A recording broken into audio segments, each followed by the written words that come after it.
You guys know I love CSGO and just Counter-Strike in general. I've said before I play it most nights, and whilst I do think the game is broken in a lot of ways, just check out my latest CSGO video, there's a far greater problem that makes me genuinely not want to play it some days. Cheating.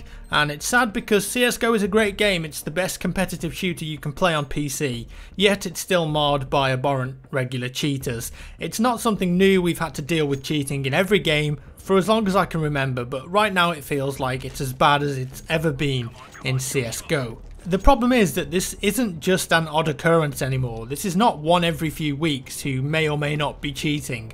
I'm talking about blatant cheaters, spin botters, wall hackers who aren't even trying to hide it anymore. Maybe they're boosting, maybe they're just doing it for a laugh, I don't know. But it feels like every other game it's happening. And these are just the ones that are making it obvious. Who knows how many more are a little bit smarter at hiding it. It's funny because someone asked me the other day, what percentage of active CSGO players do you think are cheating? My answer, around 35%.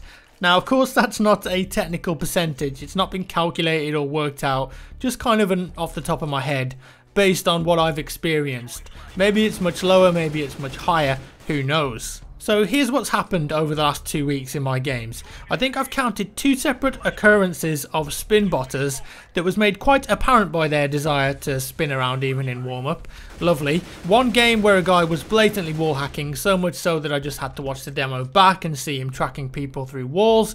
Yep, this wasn't just a hunch, which is something you do get when you've played the game for long enough. You just get a feeling when a kill isn't quite right, but this guy was on a brand new account tracking people through walls.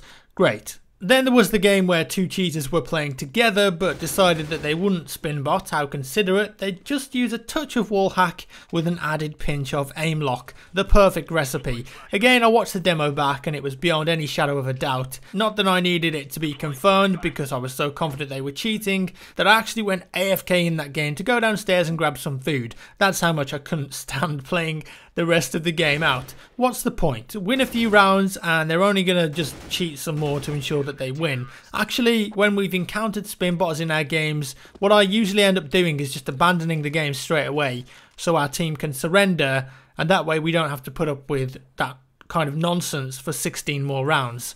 Annoyingly, that's the only way you can deal with the issue at the moment. You can't surrender unless one of your teammates abandons the game, so I just take the hit and go on a different account so we can play again.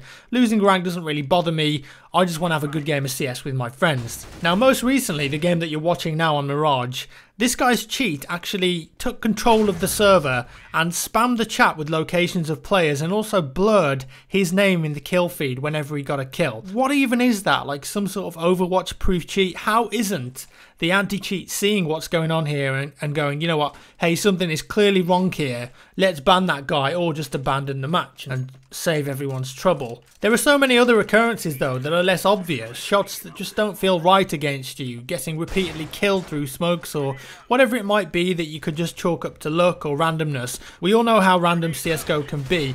Maybe you win the game so you don't think too much into it, but even some close games leave you with a sour taste because we're at a point now where so many players are cheating, it's impossible to know if people are actually just good or they've got assistance. It works both ways too. If I'm playing well or the guys I'm playing with are doing quite good, then there's instantly cheating accusations thrown around. Like, that's just the nature of the beast. No one trusts that in CSGO matchmaking anyone is playing clean anymore. Now, I want to address something because whenever I talk about cheaters in CSGO, I get the same response from the same people in the comments. Dude, just go and play FACEIT or ESEA. And yes, whilst playing ESEA is certainly an option, it's not a solution. Most CSGO players have never even heard of it and wouldn't consider paying for a third-party app like that. The majority are here in the vanilla game playing matchmaking. I happen to have an ESEA subscription, but that's completely besides the point. Not everyone has one and not everyone wants one. Some people just want to jump into a game of matchmaking with their friends in an in-game lobby and play a few games of CSGO because it's simple and maybe they want to get their rank up and they want to do it without getting some dude with a spin bot drinking his tea with his feet up because he thinks it's hilarious or he's boosting his friends, whatever. I don't know why they do it, but they do it. ESEA is an alternative, but it's not a solution to the actual underlying problem at hand here. And then we have Prime Matchmaking, where you add your phone. The service that seems like it's never actually started unless it has and no one knows. Mine still says it's going to be coming soon, but I've got no idea when that's actually going to be. And essentially you upgrade your account to Prime, which binds your mobile phone number to your CSGO account. Of course, you need a mobile phone number to attach Steam to this. What that means is that if you cheat and the account gets banned, you can no longer use your mobile number with any other Steam account. The idea is that when you search, Prime players will be prioritized with other Prime players. The idea itself is fine, but let's be honest, if some kid wants to cheat, he can easily get a SIM card for 99p off the internet, or borrow his mom's phone or his dad's phone or his brother or sister's phone and get the job done. It's certainly not going to massively solve the problem at hand. And then, moving out of CSGO for a second, we've got the Blizzard Overwatch solution for cheating, which to me is music to my ears, and really every game should be doing this, and if Valve did it, it would really help out its player base by implementing a similar solution. Essentially, from what I can gather and from what I've read online over the last few days, they're ensuring that if you get caught cheating, you stay out of the game. A guy used a cheat and got banned, cause and effect, but he went and bought another copy of the game and started a new Battle.net account on a different email. He then reinstalled the game, and what happened? Guess what? Without cheating, he got banned again. He even tried a third time, and this time he changed his processor ID in the registry, changed his MAC address, changed his hard drive IDs, changed some BIOS settings, and even used a VPN. Guess what? He got banned again. It would seem that if you get caught cheating, there's a file or registry entry that's ensuring that you cannot get back into the game without, I guess, at least formatting your PC at the minimum or buying new hardware or new internet.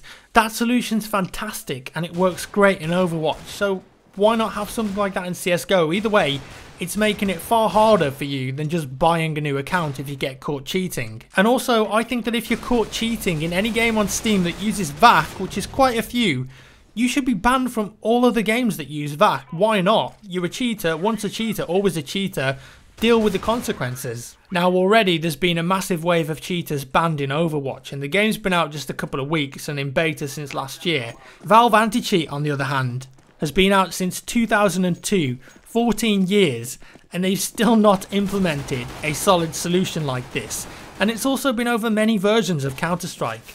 It's got to a point now where coders know how to easily circumvent it, and they also know how slow Valve are to pick up on new cheats before they get patched out.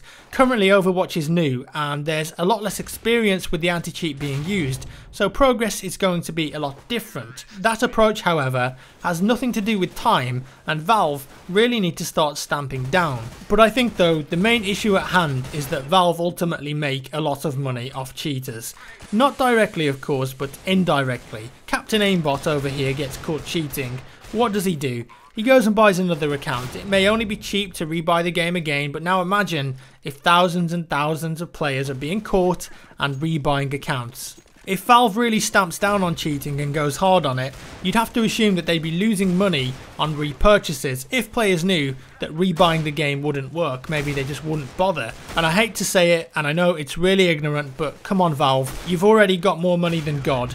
Isn't your reputation and having a happy player base better than having a game riddled with cheats and a bit more money with no end in sight? So moving on from this, a possible solution is surely premium matchmaking. I've spoken about this before back in September 2014, that's coming up on 2 years ago, where I put forward an idea similar to this. But imagine you've got a premium service that's say £40 a year, £40 British a year. An upfront cost, £40 a year, is about the same as a 12-month Xbox Live subscription in the UK. And the only people that you'll get match made against are the people who've paid that sum of money. You get some additional perks with it too, maybe exclusive skins, badges, maybe 128 tick rate servers, etc. And you can assume that as long as that price stayed the same, no sales, no cut down version in CD key websites, cheaters would be less likely to pay that price over and over again to cheat. It's another hurdle that these kids who cheat aren't prepared to steal mummy or daddy's credit card one more time to jump over again. That's not to say people won't do it, and that's not to say that it's only kids that cheat. I'm sure there's lots of fully grown adults that cheat who've got disposable income.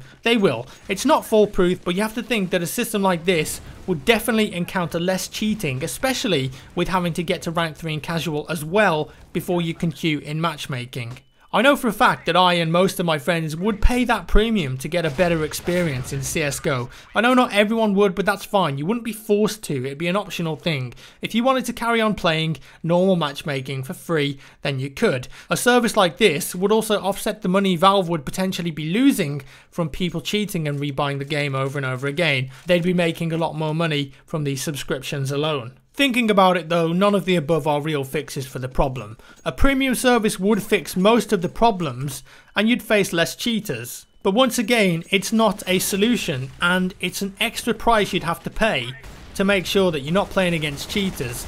But what is a proper solution is a new anti-cheat. Either do away with VAC and bring in something new and fresh, or put some money behind a proper aggressive version of the anti-cheat that updates far more regularly and is way more proactive in combating the latest cheats out there. Now sadly, we've got no idea how often they update VAC because it's all behind the scenes and none of us know how many people at Valve are actually working in the Valve anti-cheat department and checking and updating the code, but I think it's definitely showing its age now and we're all coming across cheaters far too regularly. It's just something that you come to expect and that's a real shame. Hypothetically speaking, if I had the money that Valve does and I worked there and called the shots, I'd probably put both solutions in place. I'd have one which was an updated Valve anti-cheat and I'd also have a premium service just to make sure that the player base is happy. Either way, there's a real problem with cheating right now in CS. It's nothing new and we've had to deal with it for as long as I can remember in all the versions of Counter-Strike, but it's definitely made more annoying when you feel that more can be done to fix the problem, but it's not. So there we have it guys. As always, do let me know your thoughts down in the comments below. If you enjoyed the video, give me a thumbs up. If you didn't, a thumbs down, and I'll see you in the next one.